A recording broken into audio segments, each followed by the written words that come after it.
या देवी सर्वभूतेषु विद्यारूपेण संस्थिता नमस्तस्यै नमस्तस्यै नमस्तस्यै नमो नमः।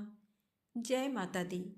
आप सभी का हमारे यूट्यूब चैनल पर हार्दिक स्वागत है। आप सभी को बसंत पंचमी पर्व की हार्दिक शुभकामनाएं।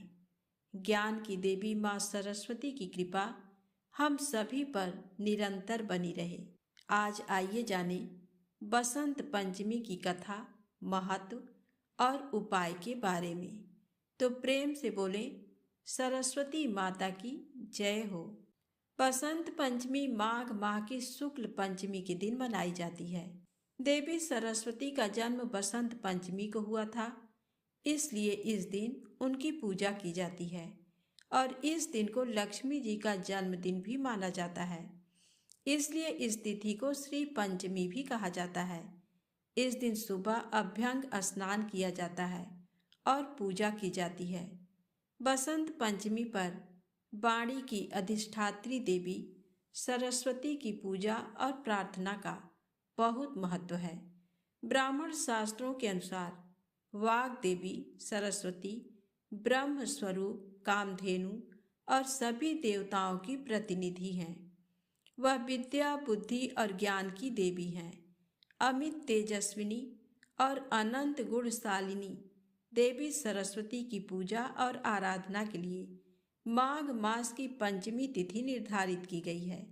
इस दिन को देवी के रहस्योद्घाटन का दिन माना जाता है। इस दिन मां सरस्वती का आवाहन कर कलश की स्थापना की जाती है और उनकी पूजा की जाती है। जब ब्रह्मांड के निर्माता ब्रह्मा जी ने जीवों और मनुष्यों की रचना की और जब उन्होंने सृजित सृष्टि को देखा तो उन्होंने महसूस किया कि यह निस्तेज है। वातावरण बहुत शांत था तथा उसमें कोई आवाज या वाणी नहीं थी। उस समय भगवान विष्णु के आदेश पर ब्रह्मा जी ने अपने कमंडल से पृथ्वी पर जल छिड़का। धरती पर गिरे जल ने पृथ्वी को कंपित कर दिया तथा एक चतुर्भुज सुंदर स्त्री एक अद्भुत शक्ति के रूप में प्रकट हुई। उस देवी के एक हाथ में बीड़ा, दूसरे हाथ में मुद्रा तथा अन्य दो हाथों में पुस्तक व माला थी। भगवान ने महिला से बीड़ा बजाने का आग्रह किया। बीड़ा की धुन के कारण पृथ्वी पर रहने वाले सभी जीवों मनुष्यों को वाणी प्राप्त हुई। उस क्षण के बाद देवी को सरस्वती कहा गया। देवी सरस्वती ने वाणी सहित सभी आत्माओं को ज्ञान और बुद्धि प्रदान की। ऐसा माना जाता है कि इस पंचमी को सरस्वती की जयंती के रूप में मनाया जाता है, क्योंकि ये घटना माघ महीने की पंचमी को हुई थी। इस देवी के बागेश्वरी, भगवती, शारदा, बीड़ा वादिनी और वाग्देवी जैसे अनेक नाम हैं। संगीत की उत्पत्ति के कारण उन्हें संगीत की देवी के रूप में भी पूजा जाता है। बसंत पंचमी के दिन ज्ञान और बुद्धि देने वाली देवी सरस्वती की पूजा की जाती है। चूंकि ये ज्ञान का त्यौहार है, इसलिए छात्र शिक्षण संस्थान को सजाते हैं। विद्यारंभ संस्कार के लिए ये सबसे अच्छा दिन है। बसंत पंचमी का दिन सभी प्रकार के शुभ कार्यों के लिए बहुत ही शुभ माना गया है। पुराणों में भी बसंत पंचमी को मुख्य रूप से नई शिक्षा और गृह प्रवेश के लिए बहुत ही शुभ माना गया है। बसंत पंचमी को शुभ मानने के अनेक कारण हैं। ये त्यौहार आमतौर पर माघ महीने में आता है। माघ मास का विशेष धार्मिक और आध्यात्मिक महत्व भी है। इस महीने तीर्थ क्षेत्र में स्नान का विशेष महत्व माना गया है। माँ सरस्वती विद्या, ज्ञान, संगीत और कला की देवी हैं। इनकी कृपा जिस व्यक्ति पर होती है उसे संगीत और शिक्षा के क्षेत्र में खूब सफलता मिलती है।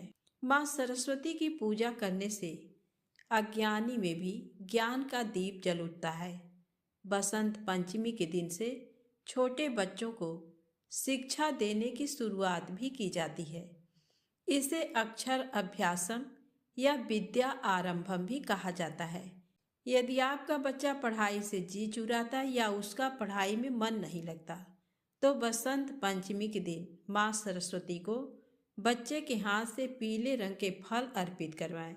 साथ ही माता सरस्वती का एक चित्र बच्चे के स्टडी टेबल के पास लगाएं। इससे पढ़ाई में उसका मन लगने लगेगा। अगर विद्यार्थी का मन पढ़ाई में नहीं लगता है तो उन्हें बसंत पंचमी के दिन माँ सरस्वती के मूल मंत्र ओम ऐं सरस्वत्यै ऐं नमः का जाप करना चाहिए। इससे लाभ मिलेगा।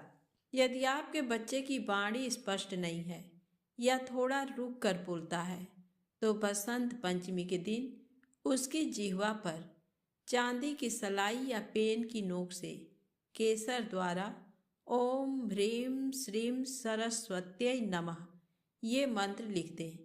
इस उपाय को करने से बच्चा वाणी दोष से मुक्त हो जाएगा और उसकी भाषा स्पष्ट हो जाएगी। वहीं जिन नवजात शिशुओं की पहली बसंत पंचमी है उनकी जीभ पर चांदी की सलाई को शहद में डुबोकर ओम ऐं मंत्र लिखें। मान्यता है कि ऐसा करने से बच्चा बुद्धिमान और मधुर वाणी वाला होगा। अब आइए जाने बसंत पंचमी पर क्यों होती है कामदेव और रति की पूजा। बसंत पंचमी से ही बसंत ऋतु का आगमन होता है। न अधिक सर्दी न अधिक गर्मी होने के कारण बसंत ऋतु का समय बड़ा सुहावना होता है। साथ ही इस ऋतु में प्रकृति का वैभव दर्शनीय होता है। इसलिए बसंत पंचमी पर सृष्टि की इस अनुपम छटा का लुत्फ उठाने के लिए कामदेव और रति का पृथ्वी पर आगमन होता है। उनके आने से इस ऋतु में सभी जीवों में प्रेम भाव का संचार होता है। इसी वजह से बसंत पंचमी पर कामदेव और उनकी पत्नी रति की पूजा करने की परंपरा है। कहा जाता है कि इसी दिन कामदेव मदन का जन्म हुआ था। लोगों का दाम्पत्य जीवन सुखमय हो, इसके लिए लोग रति मदन की पूजा और प्रार्थना करते हैं। पौराणिक कथा के अनुसार कामदेव ने समाधि में लीन शिव जी का ध्यान भंग कर दिया था, जिससे क्रोधित होकर शिव जी ने कामदेव को अपने त्रिनेत्र से जलाकर भस्म कर दिया था। कामदेव को भस्म स्वरूप में देख उनकी पत्नी रति विलाप करने लगी। तब भगवान शिव ने उनको आशीर्वाद दिया कि कामदेव भाव रूप में मौजूद रहेंगे। वे मरे नहीं हैं, वे अनंग हैं, क्योंकि उनका शरीर नष्ट हो गया है। वे अब बिना अंग वाले हो गए हैं। शिव जी ने द्वापर युग में कामदेव को दोबारा शरीर प्राप्त होने का वरदान दिया, जिसके बाद द्वापर युग में कामदेव को भगवान श्री कृष्ण के पुत्र प्रद्युम्न के रूप में फिर से शरीर प्राप्त हुआ। अब आइए सुने माँ सरस्वती और कालिदास से जुड़ी एक कथा। एक बार कालिदास को पड़ोसी राज्य से शास्त्रार्थ का निमंत्रण मिला। वह शास्त्रार्थ के लिए रवाना हुए। रास्ते में उन्हें प्यास लगी। सामने एक कुआं दिखाई दिया। पास ही झोपड़ी थी। झोपड़ी से एक बच्ची निकली। उसने कुएं से पानी भरा और जाने लगी। कालिदास ने उससे पानी मांगा। उस बालिका ने परिचय पूछा। कवि को लगा कि उनकी हेठी हो रही है, फिर भी वह बोले, बेटी तुम छोटी हो, घर में कोई बड़ा हो तो उसे भेजो। बालिका बोली, नहीं, आप अपना नाम बताइए। थोड़ा सोचकर कालिदास जी बोले, मुझे नहीं पता। बालिका ने कहा, भूख और प्यास में इतनी शक्ति है कि बड़े से बड़े बलवान को भी झुका दे।